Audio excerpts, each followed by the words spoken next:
तो दोस्तों आज हम फिर से आपके लिए लेकर आए हैं देश दुनिया की तमाम ताजा बड़ी खबरें। सबसे पहली बड़ी खबर में आपको बताएंगे दोस्तों कि हिजबुल्लाह के रॉकेट हमले से तिलमिलाया इजराइल। हिजबुल्लाह के रॉकेट हमले में अब तक 12 यहूदियों की हुई मौत। नेतन्याहू बोले हिजबुल्लाह को चुकानी होगी भारी कीमत। तेलंगाना के डिप्टी सीएम बनाए जाएंगे ओवैसी के भाई अकबरुद्दीन ओवैसी। कांग्रेस पार्टी ने एआईएमएम को दिया ऑफर।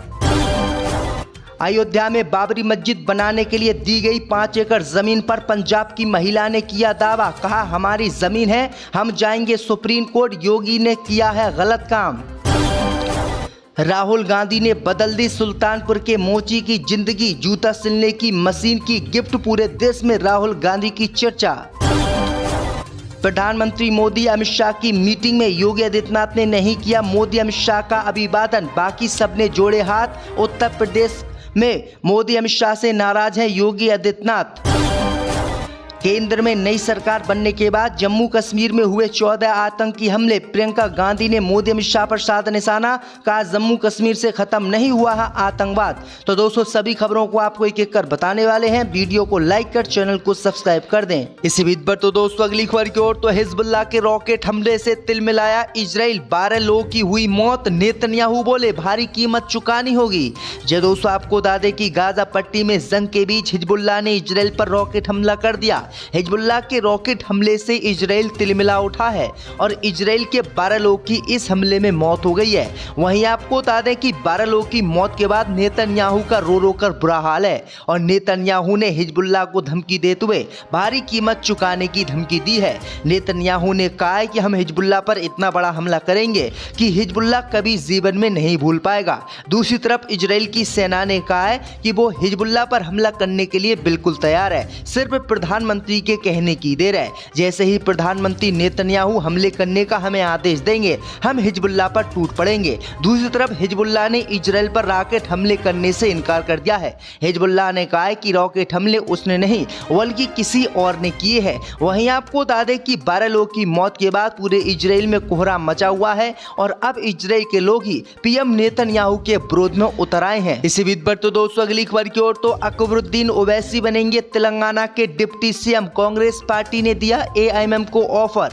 जय दोस्तों आपको बता दें कि तेलंगाना कांग्रेस पार्टी ने अकबरुद्दीन ओवैसी को तेलंगाना के उप मुख्यमंत्री पद का ऑफर आज दे दिया है, जिसके बाद भाजपा की चिंता बढ़ गई है। दरअसल आपको बता दें कि तेलंगाना के मुख्यमंत्री और कांग्रेस पार्टी के वरिष्ठ नेता रेवंत रेड्डी ने ऐलान किया है कि असदुद्दीन ओवैसी की पार्टी एआईएमएम उनकी पार्टी के साथ गठबंधन करती है तो हम उनकी पार्टी को डिप्टी सीएम का ऑफर दे देंगे। रेवंत रेड्डी ने तो साफ कह दिया है कि ओवैसी की पार्टी अगर उनके साथ आती है तो हम उनके भाई अकबरुद्दीन ओवैसी को तेलंगाना का डिप्टी सीएम बना देंगे। वहीं आपको बता दें कि तेलंगाना का डिप्टी सीएम बनाए जाने की बात को लेकर अंधभक्तों की जल गई है, क्योंकि अकबरुद्दीन ओवैसी को अंधभक्तों का दुश्मन कहा जाता है। यानी आने वाले 1-2 दिन में अकबरुद्दीन ओवैसी तेलंगाना के डिप्टी सीएम बनेंगे। आपकी क्या राय दोस्तों, अकबरुद्दीन ओवैसी को डिप्टी सीएम बनना चाहिए या नहीं, हमें कमेंट करके जरूर बताएं। इसी बीच पर तो दोस्तों अगली खबर की ओर तो अयोध्या में मस्जिद के लिए आवंटित हुई जमीन पर पंजाबी महिला ने किया दावा। कहा जाएंगे सुप्रीम कोर्ट, ये है हमारी जमीन। जय दोस्तों आपको बता दें कि अयोध्या में राम जन्मभूमि के बदले मुस्लिम पक्ष को मस्जिद बनाने के लिए यूपी सरकार ने 5 एकड़ जमीन दी थी, लेकिन अभी तक उस पर मस्जिद का निर्माण शुरू नहीं हुआ है। लेकिन अब खबर सामने निकल कर आई दोस्तों कि अब दिल्ली की एक महिला ने इसी जमीन पर दावा किया है कि वह जमीन उसके परिवार की है और वह इसे लेने के लिए सुप्रीम कोर्ट जाएगी।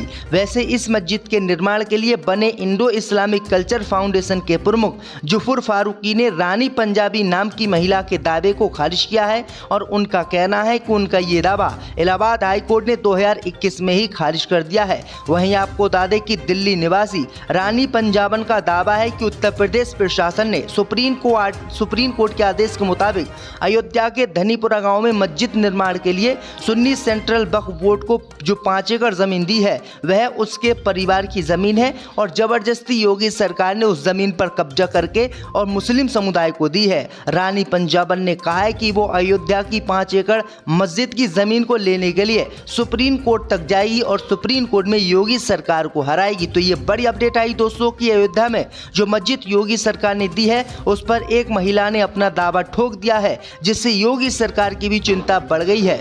इसी बीच पर तो दोस्तों अगली खबर की ओर तो राहुल गांधी ने बदल दी सुल्तानपुर के मोची की जिंदगी, भेज दी दिल छू देने वाला तोहफा।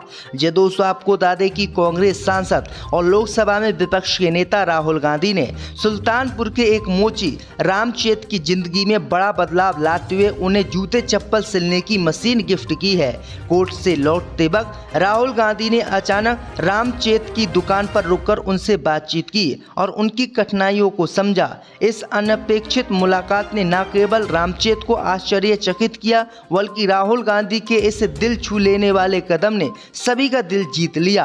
राहुल गांधी ने मोची रामचेत को जूते चप्पल सिलने की मशीन गिफ्ट की, इसके लिए जिससे वह अपना काम आसानी से कर सकें। वहीं आपको बता दें कि जैसे ही राहुल गांधी ने सुल्तानपुर के मोची की जिंदगी बदली तो पूरे देश में अब राहुल गांधी की चर्चा हो रही है और राहुल गांधी को आने वाले वक्त का पीएम लोग बता रहे हैं और कह रहे हैं कि राहुल गांधी बहुत अच्छे नेता हैं। इसी बीच पर तो दोस्तों अगली खबर की ओर तो मीटिंग में पहुंचे मोदी शाका, योगी आदित्यनाथ ने नहीं किया अभिवादन, बाकी सबने जोड़े हाथ, उत्तर प्रदेश में फूट। जे दोस्तों आपको बता दें कि लोकसभा चुनाव के बाद भारतीय जनता पार्टी की पहली मुख्यमंत्री परिषद की बैठक हो रही है। शनिवार को ये बैठक शुरू हुई थी और 2 दिनों तक चली थी। इस बीच प्रधानमंत्री मोदी मीटिंग में शामिल होने के लिए पार्टी मुख्यालय पहुंचे।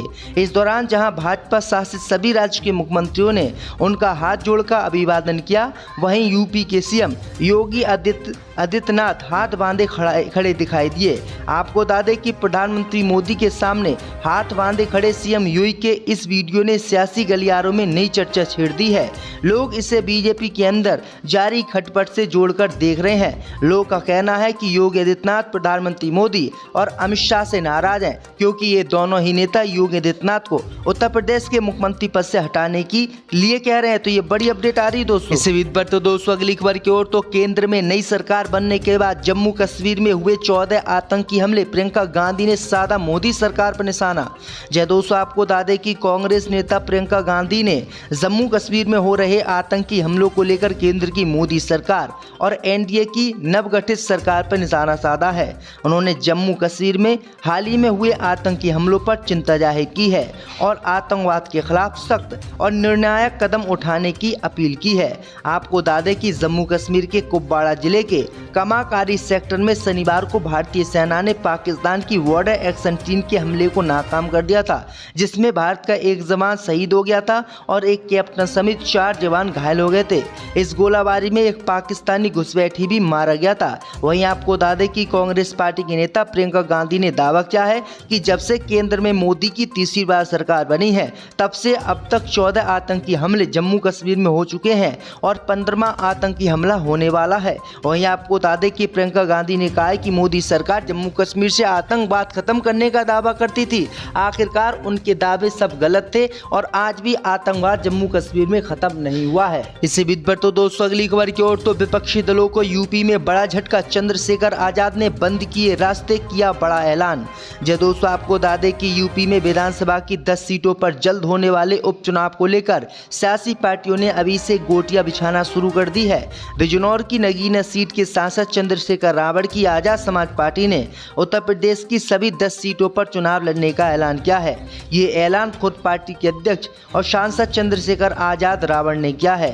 संगम नगरी प्रयागराज की फूलपुर सीट पर पार्टी की चुनावी रैलियों का जायजा लेने पहुंचे चंद्रशेखर आजाद ने कहा है कि उनकी पार्टी ने देश हित में सभी सीटों पर लोकसभा का चुनाव नहीं लड़ा था, लेकिन आजाद समाज पार्टी ने जिस तरह से यूपी में तैयारी की है उसके आधार पर तय किया गया है कि उपचुनाव में सभी दलों पर सभी 10 सीटों पर मजबूती से लड़ा जाएगा। यानी आपको बता दें कि चंद्रशेखर आजाद ने जो है चुनाव लड़ने का ऐलान कर दिया है, जिसके बाद बीजेपी सहित अन्य पार्टियों की मुश्किलें बढ़ गई हैं। इसी बीच बढ़ते दोस्तों अगली खबर की ओर, तो नीति आयोग की बैठक में नीतीश के शामिल न होने पर राजद का तंज, कहा पहले उन्हें पता था। ममता बनर्जी का माइक हुआ बंद।